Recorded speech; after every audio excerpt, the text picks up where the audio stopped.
Hello guys, ഇന്നൊരു പുതിയൊരു recipe ആയിട്ട് വന്നിരിക്കുന്നത്. അപ്പോൾ ആദ്യം ഒരു മൺചട്ടിയിലോട്ട് വെളിച്ചെണ്ണ ഒഴിക്കുക.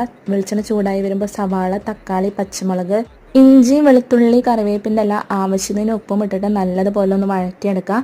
നന്നായി വഴറ്റി വരുമ്പോൾ ഇതിലോട്ട് മുളക് പൊടി, മല്ലിപ്പൊടി, മഞ്ഞൾപ്പൊടി, ഗരം മസാല, മഞ്ഞൾപ്പൊടി എല്ലാം ഇട്ടിട്ട് വീണ്ടും ആ ഒരു പൊടികളുടെ പച്ചമണം മാറുന്നത് വരെ നന്നായി വഴറ്റുക. ഒരു 2-2.5-3 ഗ്ലാസ്സോളം വെള്ളം ഒഴിച്ചു കൊടുക്കുക. നന്നായി തിളച്ച് വന്നു തുടങ്ങി കഴിഞ്ഞ് കഴിഞ്ഞാൽ നമുക്ക് ഇതിലേക്ക് ഓരോ മുട്ടകൾ പൊട്ടിച്ചിട്ട് കൊടുക്കുക. ഞാനിവിടെ 5 മുട്ടോളം പൊട്ടിച്ച് ഒഴിച്ചു കൊടുത്തിട്ടുണ്ട്. ഉണ്ണി പൊട്ടാതെ ശ്രദ്ധിക്കണം കേട്ടോ. എന്നിട്ട് നമുക്ക് അടച്ചു വെച്ച് ലോ ഫ്ലെയിമിൽ വേവിച്ചെടുക്കാം.